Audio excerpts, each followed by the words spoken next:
Order, chers membres du jury de Catchesque, Sergio et Aurore. Salut à tous. On se retrouve alors que ça faisait longtemps pour savoir si BZW en association avec la GCW, on va voir si c'était bien. Ça a eu lieu à Bapaume le 25 janvier de cette année, oui. Et on l'a seulement revu pour les besoins de la vidéo il y a quelques jours. Alors, on a un petit peu de retard. Peu. Comme d'habitude, on n'arrive pas à rattraper le retard. Ceci dit, comme il y a bientôt le show à Las Vegas, on rattrape le retard. Prochaine vidéo, ça sera le BZW War at the Capital. Est-ce que c'était bien? Et après, on fera l'analyse du show à Las Vegas, où là, ça sera complètement de l'inédit, parce que, bon, évidemment, on n'est pas blindé, donc on n'est pas sur place. On n'est pas là-bas. et on n'a pas fait les pronos à l'avance. On s'était dit qu'on allait vraiment garder ce show un petit peu comme un truc à part, une espèce de spin-off de la BZW, essayer de se laisser porter sans essayer de deviner ce que BZ veut raconter. Donc ici, on revient à la GCW avec le premier match. Je t'en prie, annonce. Jacob Vadok, qui était à l'époque le champion hardcore. Ah, ça spoil. Ah bah oui, ça spoil un peu. Tout le monde le sait. Oui, tout le monde le sait. De toute façon, donc je peux continuer à spoiler. Contre Cole Radrick et Big Joe. Un match qui a duré 13 minutes, plus ou moins, avec une victoire, heureusement ou malheureusement, de Big Joe. Donc Big Joe devient le nouveau champion hardcore. Donc comme tu l'as dit, dans un match de moins de 15 minutes, petit aparté, mais on va voir que c'est une régularité, les moins de 15 minutes sur le show. Ben, on y reviendra au fur et à mesure. Au final, les entrées ont pris quand même pas mal de temps, je pense. Oui, peut-être, ça a peut-être joué, mais il y avait beaucoup de lutteurs aussi, donc forcément, ça peut jouer. Alors, que dire de ce match en fait? On a quelque chose de plutôt classique et de convenu, on n'a rien d'exceptionnel, rien de surprenant. Jacob Vadok bien présent en début de match avec Big Joe et Cole Radrick. Peut-être l'homme un peu moins mis en avant dans le match, c'est Cole Radrick qui va faire 2-3 trucs, mais c'est celui qu'on voit le moins. Big Joe, lui va venir s'imposer, et, ça va se comprendre parce qu'au final c'est lui qui devient champion et va sortir visiblement quelque chose qu'il a l'habitude d'utiliser, à savoir un cintre, et le mettre dans la bouche de son adversaire, tirer, c'est assez graphique je trouve. Sinon dans le match, c'est un match hardcore où ça va claquer plus que ça ne va saigner. Il y aura au final assez peu de sang, j'ai pas souvenir d'avoir vu des litres et des litres de sang. Il y avait vraiment de l'action tout le temps en fait, dès le départ il y avait de l'action. Peu de technique, mais beaucoup d'action, avec un plot jaune, il y a eu du panneau, il y a eu de la chaise, une signalisation, enfin voilà, il y a eu beaucoup de choses, et une intervention de Joseph Laes à la fin du match, qui vient en fait coûter le match de Jacob, parce que Jacob va être distrait, va s'occuper de Joseph à l'extérieur du ring, il va y avoir un échange entre les deux, et pendant qu'il y a cet échange et Joseph qui est mis KO, Big Joe va en profiter et finir, je pense, avec un pile driver sur Cole Radrick, sur des punaises. Les punaises arrivent vraiment à la toute fin et ne sont utilisées que pour un ou deux passages. Vraiment ce final entre Cole et Big Joe, avec une victoire de Big Joe. Voilà, c'est plutôt un match plutôt convenu, on a l'habitude, rien de très surprenant, rien de vraiment décevant, un opener plutôt sympathique, qui montre un petit peu ce qui nous attend durant ce show, à savoir la violence, peut-être moins de technique, beaucoup plus de violence et de sang que ce qu'on a l'habitude de voir du côté de la BZW. Bon, en même temps, GCW est là, donc GCW oblige un petit peu, je pense. Ta note pour ce match? Un 3,25. Ah oui, j'ai mis un 3,5, parce que le problème, c'est que dans ce match, c'est plutôt convenu, il n'y a rien qui ressort du lot, on se dit pas, ouais, il y a une manœuvre de fou. Non, le seul truc qui est ressorti du lot, c'est la perte du titre. Oui, c'est ça. Mais il n'y a rien de mauvais, mais rien de mémorable, j'ai envie de dire. Quelque chose de plutôt traditionnel, classique. C'est ça. Ça marche, mais voilà, 13 minutes, ça joue aussi peut-être un peu sur la note du match, où c'est assez difficile de développer quelque chose en 13 minutes pour un match pour le titre. Ça, c'est toujours comme mon avis. Deuxième match. Georges Balzac contre Joey Janela. Dans un match aussi de plus ou moins 14 minutes, avec une victoire de Joey Janela. Voilà. Et il faut dire que Joey Janela, c'est toujours très très bon, c'est toujours très très cool, on n'est jamais déçu. Jamais. Ça le fait vraiment, c'est incroyable. Janela, franchement, matin, midi et soir. Alors forcément, quand on associe ça à Balzac, on se dit, ça ne peut être que du bon, et effectivement, ça n'est que du bon, surtout que dans le match, pour un contre un show match comme ça, je trouve que 14-15 minutes, c'est très bien. C'est très bien, ouais. Il fallait pas plus, je pense. Non. Et surtout, ça a permis à Georges Balzac de montrer qu'il en a sous le capot. Et je pense que ceux qui étaient un peu sceptiques ou qui ne connaissaient pas spécialement bien Balzac ont pu découvrir une vraie panoplie, une vraie souplesse, une vraie agilité. Oui. Il a fait des manœuvres de dingue par rapport à son catch habituel, son gabarit, où on s'attend peut-être à un catch plus lourd, et il te claque un moonsault. Enfin, je trouve ça formidable, quoi. C'est trop bien. Franchement, c'était trop bien. Vraiment gros GG à Balzac, qui, malheureusement, ne gagne pas. On a un match qui est vraiment bien rythmé. Oui, il n'y a pas de temps mort en fait dans ce match. Assez peu de temps mort, oui, tout à fait. Avec vraiment un final qui s'accélère à un moment. On sent qu'on met la seconde, ça déroule. Et malheureusement pour Georges, il ne capitalisera pas dessus. Et pourtant on y a cru. Hein. Sur la fin de match, il y a 2-3 mouvements où on se dit ça y est, il va gagner, il va capitaliser, il va finaliser. Malheureusement, ça n'aboutira pas. Mais... Après, même s'il a perdu, c'était quand même une belle mise en avant pour Georges Balzac. C'est ce que j'allais dire. Ça n'empêche que ça a permis à Balzac de briller. Ça lui fait également un gros nom pour sa carrière. Ouais. C'est toujours positif. Et c'est cool de voir qu'on donne, comme on disait, des gros noms de manière un petit peu variée à plus de lutteurs différents. C'est pas toujours les mêmes. C'est pas toujours les mêmes. L'année passée, il avait eu droit à Lio Rush. Ici, il a droit à Joey Janela. Il a montré que c'était le gars sur qui on pouvait compter. Pourquoi pas voir une fois Balzac avec un titre, quoi. Oui, pourquoi pas, tout à fait. Et sur ces belles paroles, ta note? Un 4,25. C'est un 4,25 également. Oui, on va pouvoir se serrer la main, évidemment. Troisième match. Joseph Fenech Jr. contre Maki Ito pour le titre BZW. Ouais. Un match de plus ou moins aussi, 14 minutes, avec une victoire de Maki Ito. C'est ce qu'on pensait. Ouais. Et après, non, victoire de Joseph. Il repart avec son titre. Voilà, donc il y a une gruge avec un point américain à la toute fin du match, qui est... Une première à BZ, hein, de voir une gruge comme ça. Oui, en fait, j'ai un problème avec ce truc-là, c'est que en vidéo, ça rend bien, parce que c'est clair. Ouais. Sur place, il y a une incompréhension générale, parce qu'on n'avait pas vu. On voit rien du tout. Surtout que nous, on était derrière. C'est un choix, et ça a été assez mal mis en valeur par les lutteurs, les lutteuses... Enfin, la lutteuse dans le match, parce que on voit Joseph faire un truc mais on comprend pas ce qui se passe et ça manquait de clarté pour le spectateur, une bonne partie en fait, parce qu'il y a que les gens qui étaient face à l'action qui voyaient. Maintenant en production vidéo ça rend bien, on voit clairement la gruge, ça a été bien monté, ça a été bien travaillé, donc ça sauve un petit peu cet aspect là du match. Maintenant 14 minutes, match pour le titre principal de la BZW. Je trouve ça un peu ric-rac. Un peu peu, ouais. Et en plus de ça, j'ai un autre problème, c'est que dans le match, Maki Ito, elle a fait 2-3 trademarks, elle a fait ces trucs visiblement qu'elle a l'habitude de faire, mais c'est tout. Oui. C'est une démonstration technique de Joseph, tout du long.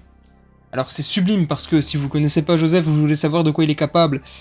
Au-delà d'être une S, c'est un excellent lutteur, un excellent technicien, il a un bon rythme, c'est même lui qui mène la danse, je trouve, le match, donc quasiment tout le match. Maki Ito, elle fait son espèce de croche-pied vite fait. Elle fait ses trademarks habituels, mais j'ai pas l'impression. Elle a pas montré beaucoup, non. En fait, j'ai pas l'impression d'avoir découvert le catch de Maki Ito. J'ai découvert ses trademarks, ses petites habitudes. C'est ça. Mais pas son catch à proprement parler. Voilà, mais pas de quoi elle est capable dans un ring. Alors, est-ce que c'est une volonté ou pas, je n'en sais rien. Mais j'ai trouvé que pour un match pour le titre principal, c'était un peu léger, avec le recul.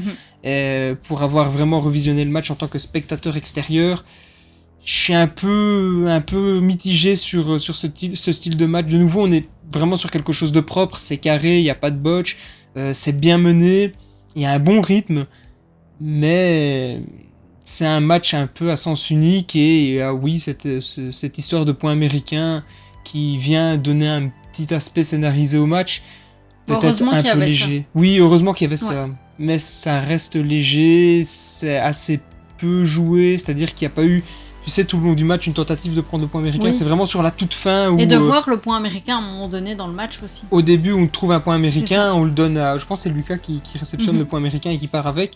Et puis, hop, on sort un deuxième point américain, coup, ça marche, hop, ça, on esquive. Je pense que c'est Joseph qui simule le fait d'avoir pris un coup, il donne pour de vrai un coup à Maki Ito, il le met dans sa jupe, il simule un coup par la suite, et il y a une embrouille comme ça, mais je sais pas, je suis pas friand du tout de ce genre de choses où c'est un début, une fin et un peu rien au milieu. Oui, il n'y avait pas au milieu. Il n'y avait pas de ligne de continue.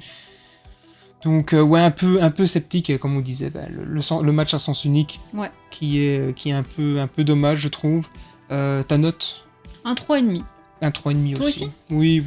Encore une fois, c'est pas mauvais, un peu léger, je trouve, pour un match pour le titre. Un peu trop léger, ouais. En plus.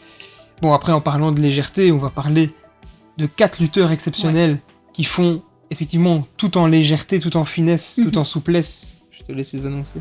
Aerial Van Gogh contre Alec Price, contre Ricky Sosa et contre Aigle Blanc. Dans un match aussi de plus ou moins 13 minutes, avec une victoire du Belge Ricky Sosa. Alors, mon gros coup de cœur sur ce match-là, Aerial Van Gogh. Ah oui, c'était une belle découverte. Ah, ce gars-là, il fait noter pognon dessus. Enfin, il faut aimer le style de ce catch-là. Je peux comprendre que tout le monde n'adhère pas, c'est quelque chose d'un peu particulier, mais il est d'une facilité dans les airs. T'as l'impression que ce gars-là, il est capable de flotter, de voler. Oui, c'est exceptionnel, quoi. Le très gars, impressionnant. C'est un personnage de DBZ. C'est fantastique, quoi. Moi, ce gars-là, vous pouvez me le mettre dans tous les matchs. Je dis oui. En 1 contre 1 face à Aigle Blanc.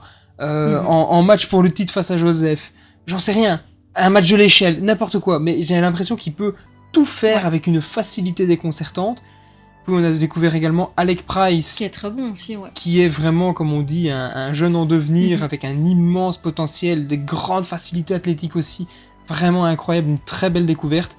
Puis bon, Ricky Sosa, Aigle Blanc, on ne les présente plus, pardon. Classique. Ricky Sosa qui a quand même fait une belle perf. Mais Aigle Blanc aussi, pour le coup, je trouvais que ça marchait super bien avec Alec Price. Oui. Donc j'espère peut-être, pourquoi pas, une fois revoir une revanche et voir un truc entre les deux. Ceci dit, c'est le genre de match, c'est le match popcorn, c'est le match, c'est un petit peu le match bonbon, quoi. Vous regardez ça, vous savez pas être déçu. Pour moi, ça a vraiment été le match de la soirée. Ah oui, clairement. Ah, ça, je suis tout à fait d'accord avec toi. Il y a presque pas d'erreur technique, et pourtant, Dieu, que ça peut arriver dans ce genre de catch. Il y a une présence plus ou moins équilibrée, peut-être. Aerial Van Gogh, un petit peu moins présent en termes de timing sur le ring. Ouais. Mais ce qui fait 13 minutes aussi pour 4, donc voilà. Oui, mais après ce qu'il fait, tu vas retenir quasiment l'intégralité. Voilà, tu le vois peut-être un peu moins, mais tu retiendras l'intégralité. Alors que, par exemple, tu vas voir Ricky Sosa, tu vas voir peut-être plus de Ricky Sosa, mais tu retiendras pas tout. Non. Pas l'intégralité. Van Gogh, quasiment. Ouais. C'est incroyable. Le match est vraiment à voir. Si vous devez retenir un match de cette soirée-là, c'est celui-là, c'est celui-là. Clairement, il faut le voir. C'est un match que j'ai adoré, et ça se ressent dans ma note. 4,75. 4,75. Je suis un petit peu moins généreux, je mets un 4,5. Ah, t'es plus difficile. Ouais, un petit peu. Qu'est-ce que tu... Ah, j'aurais bien voulu, 2-3 minutes en plus, tu vois. Oui, mais... Ouais. Juste pour ça, tu enlèves un demi-point. Tu es dur. Ouais, je sais bien, je suis dur. Tu es dur. Mais ouais, j'aurais bien voulu un tout petit peu plus. Ouais, je comprends ce que tu veux dire, Et puis il faut pas mettre trop haut, parce qu'on sait jamais, un match revanche ou quoi, ça peut d'office être mieux. Oui, tu vois. Effectivement, je te l'accorde, 5e match. Bah, ton petit chouchou un peu de la soirée, hein, non? Jimmy Lloyd et Lou Nixon. Jimmy fucking Lloyd. Oui, Jimmy fucking Lloyd. Et Lou Nixon contre Jack Sannon et Paul Robinson. Un match de combien? Dans un match de 14 minutes, plus ou moins, avec une victoire de... Je te laisse annoncer. Jimmy fucking Lloyd et Lou Nixon. Qui a une musique très entraînante, par contre. Oui. Alors là, la technique, il y en a assez peu. Oui, ça frappe. Je suis pas un expert en deathmatch. Mais pas du tout. Je suis pas également friand de ce genre de choses. J'ai essayé d'être objectif parce que j'ai regardé le match, j'ai vu, j'ai apprécié ce que ça a voulu me raconter, me montrer. C'est pas le genre de truc que je vais regarder en boucle, ce style de match. Alors j'aime bien des matchs violents, ça me dérange pas, mais ce match-là, je trouve que c'est un peu ma limite. Faudrait pas aller plus loin dans l'hardcore. Mais c'est vraiment limite pour moi. Alors comme je disais, la technique, c'est poubelle, c'est télévision, chaise, néon, beaucoup de néon, et encore néon, énormément de néon, du kendo stick, de la projection dans les chaises, la batte barbelée, barbelée, oui, du barbelé, même des planches à barbeler, enfin, la petite lame de rasoir. Oui, mais ça c'était plus discret, ça. Un petit peu. Mais si on regarde bien, il y a un moment où on voit Jimmy Lloyd qui a chatouillé le front. Il a un peu chatouillé, J'ai du mal à pouvoir expliquer ce genre de match, à part que c'est de la barbarie. Faut pas montrer ça à des enfants. C'est ça. D'ailleurs, il suffit de voir lors du match, on voit qu'au premier rang, il n'y a plus personne. Oui, alors oui, c'est vrai que le premier rang, les gens sont partis. Ça a été mis dans des coins parce que c'est assez dangereux également. Il y a eu du lance-flamme avec un couvercle de poubelle. Enfin, je suis obligé un peu de décrire les objets parce que forcément, si je vous dis il y a eu un coup de kendo stick, on se doute bien qu'il est arrivé, qu'il a pris le kendo stick, qu'il l'a tapé sur la tête ou sur les côtes. Les coups de chaise pareil, les coups de batte pareil. Jack à un moment a tenté d'immoler Jimmy Lloyd. Fais pas ça, on peut pas faire ça. Et alors un finish à base de je te casse un néon sur la tête, puis c'est ton tour, puis c'est ton tour, puis c'est ton tour, puis c'est ton tour. Enfin voilà. Quelque chose. Je pense que c'est peut-être dans la veine des deathmatch. Si vous aimez ce genre de match, je pense que vous pourriez apprécier. Mais c'est pas pour tout le monde. C'est clairement pas pour tout le monde, faut pas montrer ça à des enfants, je pense pas. D'ailleurs, en parlant de pensée, on a entendu et on a demandé un petit peu, visiblement les commentateurs ont demandé l'avis de Georges Balzac. Faut souligner que Balzac en a pensé feur. Un génie. Quand je dis que c'est un génie. Donc voilà, c'est un match particulier dans son style. Je pense que c'est ce qui peut se faire de plus violent en France, enfin ce qui serait autorisé. Je ne connais pas les limites. Je ne sais pas s'il y a une réglementation. Hardcore aussi. Ouais, celui-là, il est vraiment hardcore, quoi.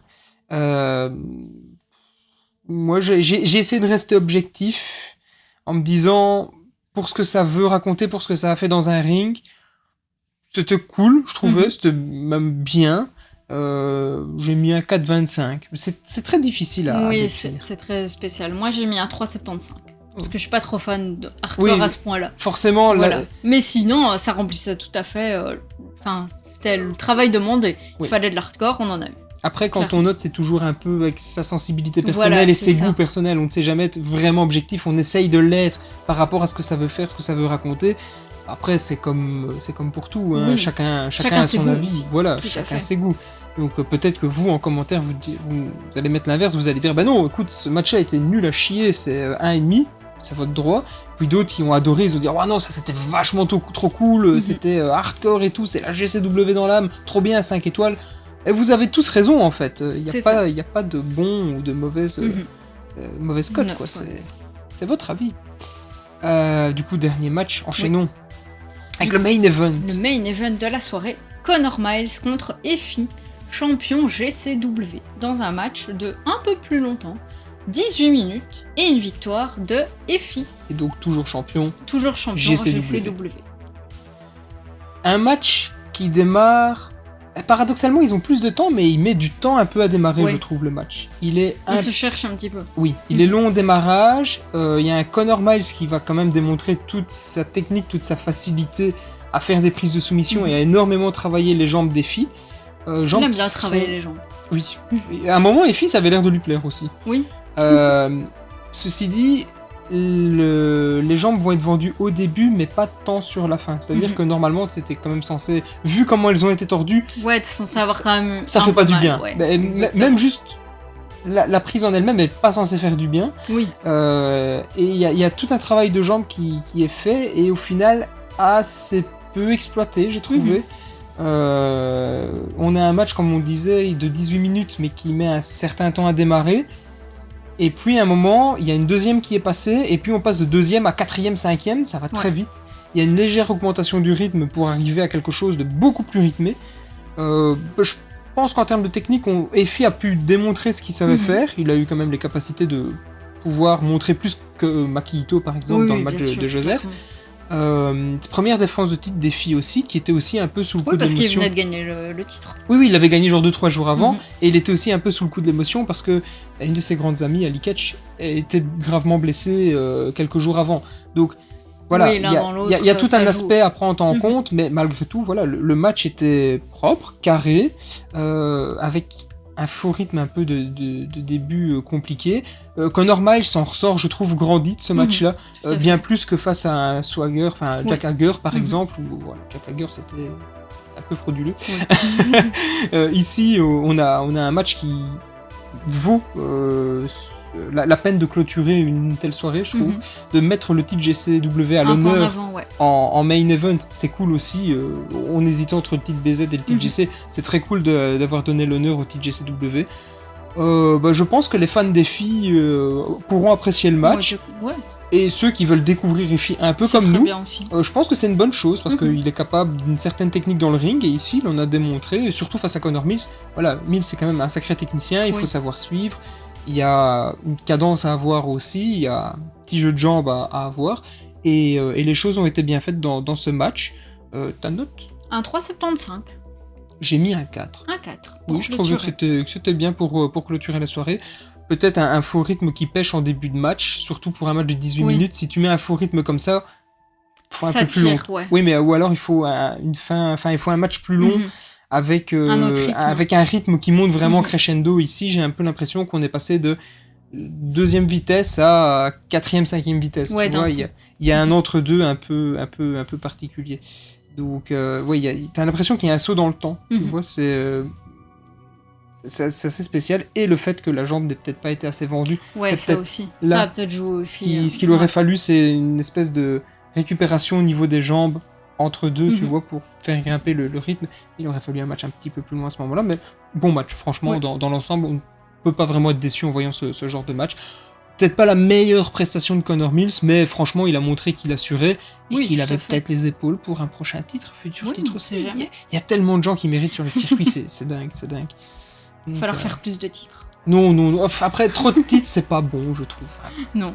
Il faut des titres, mais pas trop. Il faut à l'ampleur de ta fédération aussi. Tu vois, si tu as une fédération qui tourne comme BZW, il faut pas arriver avec 15 titres. Ça n'a aucun sens. Si tout le monde est champion, alors personne n'est champion. Donc voilà. Voilà, je pense qu'on a fait le tour de ce show BZW avec la GCW. On se retrouve prochainement pour la review donc de BZW War the Capital et à mon avis dans la foulée Las Vegas. Là, je pense que Vegas on va être un peu... Oui, à mon avis entre les deux, il y aura aussi peut-être les pronos pour le prochain show. Ah oui, aussi. À voir comment ça va se rythmer tout ça, mais c'est pas impossible. C'est vrai qu'il y a les shows qui arrivent en mai avec Elijah. On va aller marcher avec Elijah et le show de juillet avec Bishop d'ailleurs, alias Baron Corbin. Oui. Donc voilà, des bons shows qui se profilent du côté de la BZW. Tout à fait. Sur ce, on vous remercie de nous avoir écoutés et on vous dit à la prochaine et portez-vous bien. À bientôt chez Joe. Jacob, tu as dépassé les bornes. Tu as mis tes mains grâce sur mon titre. Tu te pavanes, tu fais danser les gens. Tu joues avec tes poulets, mais qui es-tu au juste ? Tu te crois au sommet parce que tu as pu faire un t-shirt Too Bell One Cup ? Rappelle-moi ce qu'il te reste aujourd'hui. Attends. Ne me dis rien. Ah oui. Il ne te reste rien. Et quand je n'aurai fini avec toi, il ne restera rien de ta petite personne, devant les guignols qui scandent ton nom. Et la seule chose qu'on entendra, c'est le son du silence.